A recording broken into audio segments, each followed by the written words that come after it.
Merci pour tout. J'ai fait un signe de respect à mon mari, je lui ai remis les papiers de divorce et j'ai quitté la maison. Il mettait toujours le travail en premier et ne pouvait pas gérer les tâches ménagères.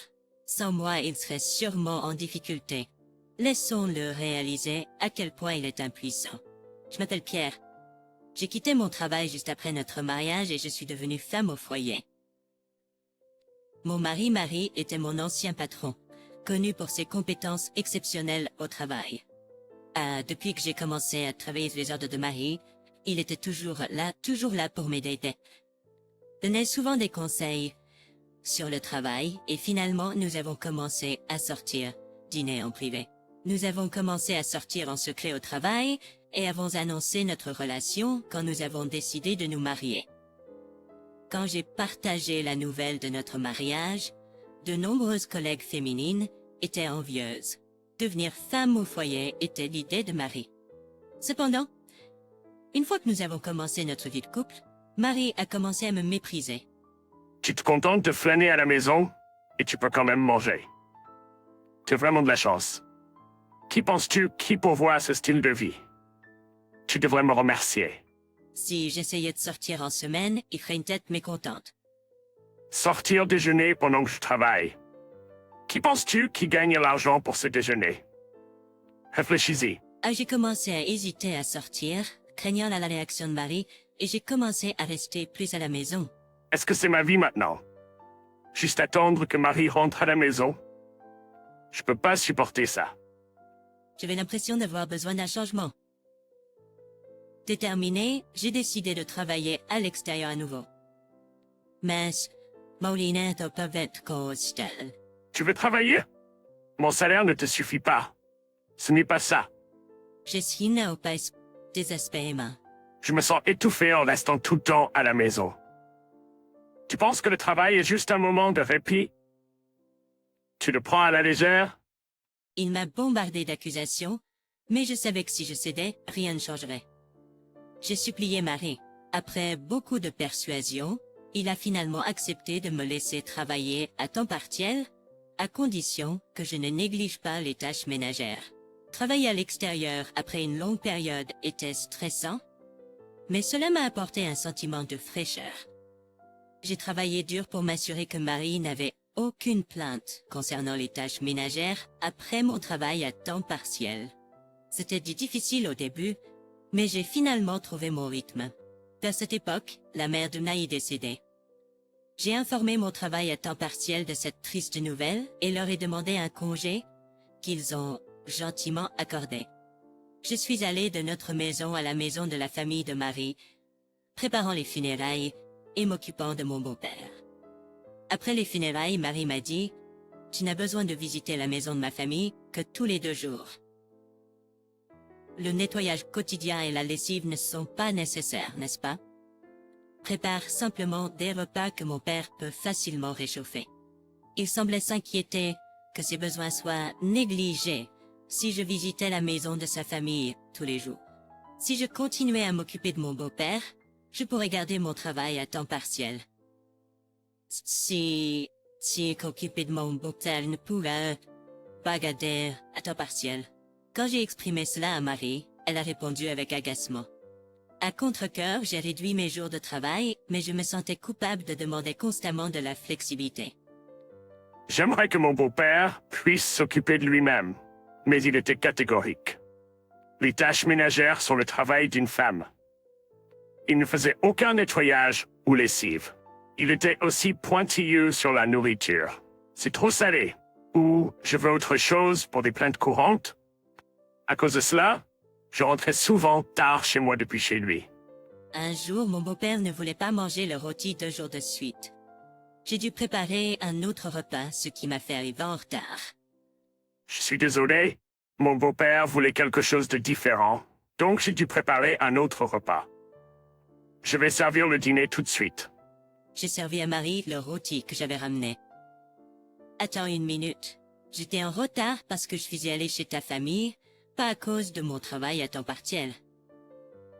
Je savais que me disputer ne changerait rien, mais je ne pouvais pas l'accepter.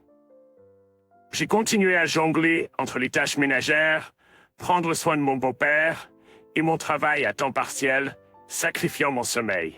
Puis un jour, j'ai reçu un appel inattendu de ma mère. Pierre, ton père a été diagnostiqué avec une maladie grave et doit être hospitalisé. J'ai appris que le cancer de mon père était avancé et sans traitement. Je voulais lui rendre visite immédiatement, mais Marie était insensible. À contre-cœur, j'ai pris des congés anticipés pour rendre visite à mon père. Un demi-année plus tard, mon père est décédé. En aidant ma mère dévastée avec les préparatifs des funérailles, j'ai informé Marie de la date des funérailles. Tu vas aussi assister aux funérailles, n'est-ce pas? Mon père vient de décéder. Tu peux pas prendre des congés payés? Ce devrait être une priorité de dire au revoir à un membre de la famille. Quand ta mère est décédée, j'ai pris plusieurs jours de congé. Je suis encore en train d'ajuster mon horaire de travail pour toi. Après avoir plaidé davantage, elle a finalement accepté à contre-cœur. En disant cela, Marie a mis fin à la conversation de force. Avec les préparatifs des funérailles, je rendais visite à ma famille plus souvent, prenais plus de jours de congé et réduisais mes visites chez mon beau-père à tous les 3 jours. En conséquence, je ne pouvais faire les tâches ménagères que tous les 3 jours. Parce que Je me suis excusé désespérément auprès de lui. j'ai aidé maman toute la journée il y a 2 jours et j'ai rendu visite à mon beau-père hier. Qu'y a-t-il à respecter? Juste parce qu'ils sont plus âgés? C'est une pensée naïve. En regardant ma colère silencieuse, Marie a ri et a dit « Pourquoi quelqu'un devrait-il respecter ta famille? Juste parce qu'ils sont plus âgés? C'est une pensée naïve, n'est-ce pas? Comment peux-tu dire ça, pas seulement à propos de ma mère, mais aussi de mon père, qui est décédé après une longue maladie? C'était à ce moment-là que j'ai décidé de couper les ponts avec Marie. Je ne peux plus lui parler. Juste être dans la même pièce que lui me donne la chair de poule. J'ai commencé à secrètement préparer mon départ de la maison en utilisant les préparatifs des funérailles comme couverture.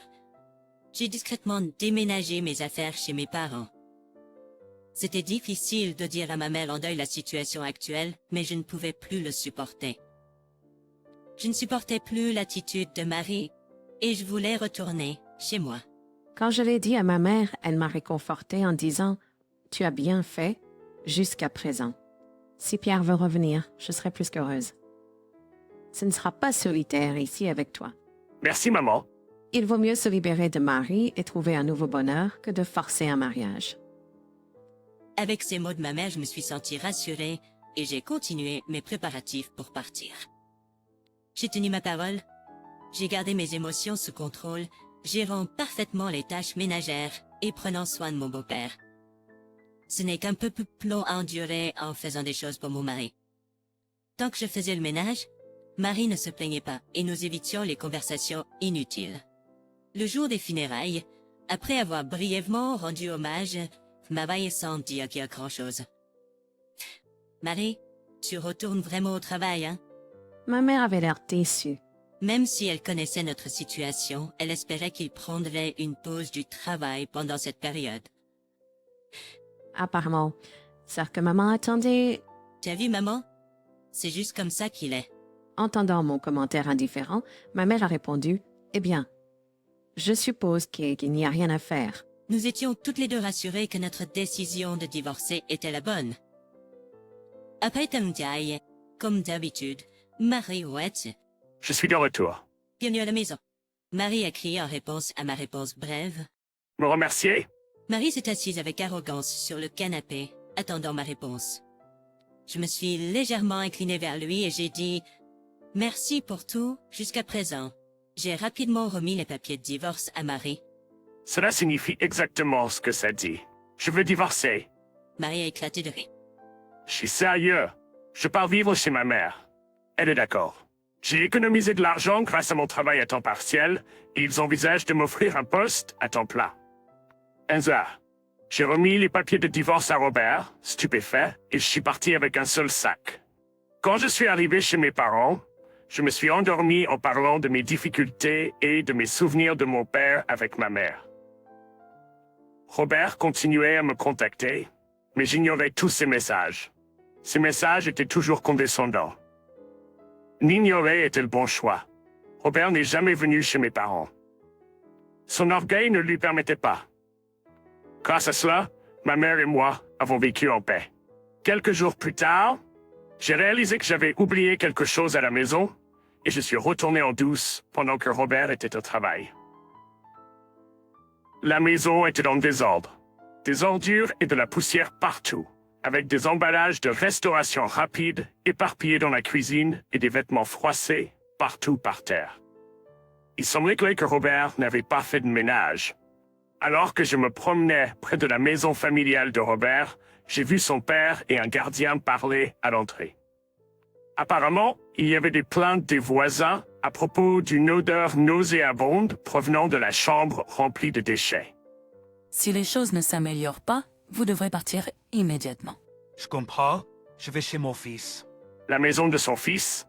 Si son père y va, cela ajoutera juste un autre homme qui ne sait pas faire le ménage et les ordures s'accumuleront encore plus.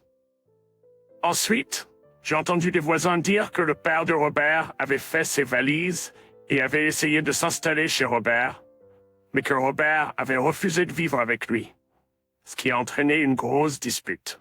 Leur dispute sur les arrangements de vie est devenue le sujet de conversation du quartier et finalement, Robert a dû faire des compromis. Même s'ils ont fini par vivre ensemble, prévisiblement, la maison de Robert est devenue un tas d'ordures, causant une odeur qui dérangeait les voisins. Robert, qui allait maintenant travailler en chemise froissée et sale, perdait rapidement le respect de son entourage. Il y avait même des discussions sur sa rétrogradation et il est venu s'excuser chez mes parents. Marie, juste quand je pensais qu'il avait enfin compris, il a dit avec condescendance: « Es-tu satisfaite maintenant? » Je me suis excusé. Maintenant, corrige ton attitude et reviens. Marie n'avait pas du tout changé. Sur quoi as-tu réfléchi exactement? Face à mon ton calme, Marie était sans voix. S'il te plaît, rentre chez toi. Je n'ai aucune intention de retourner dans cette maison. Tu veux juste que je revienne pour prendre soin de toi et de ton père, n'est-ce pas? Tu peux penser que tu es compétente au travail, mais si tu ne peux pas gérer ta propre vie, tu es pire qu'un enfant. Pas mari ex-mari. Nous allons divorcer, donc nous sommes maintenant des étrangers. Pestoi, je ne suis pas ton serviteur. Tu regardes toujours de haut les femmes au foyer. Des hommes comme toi, coincés dans le passé et dominateurs, devraient juste être enterrés dans leur maison remplie de déchets. Reste loin de moi, espèce d'arrogant. J'ai crié sur Marie, j'ai fermé la porte derrière lui, et quand je me suis retournée, ma mère applaudissait en disant « Bien dit.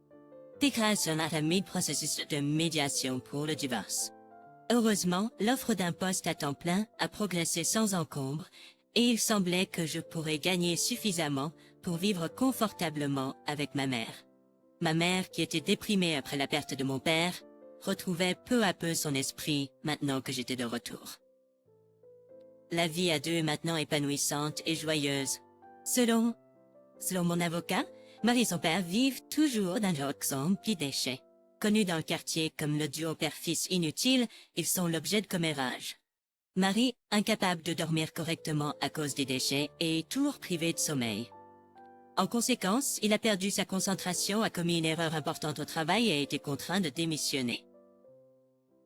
Sans moyen pour engager une femme de ménage, leur avenir semble sombre. Avec du recul, je me sens stupide d'avoir essayé si fort de plaire à Marie. Je suis reconnaissante d'avoir échappé à une vie de souffrance constante. Désormais, je vivrai ma vie pleinement.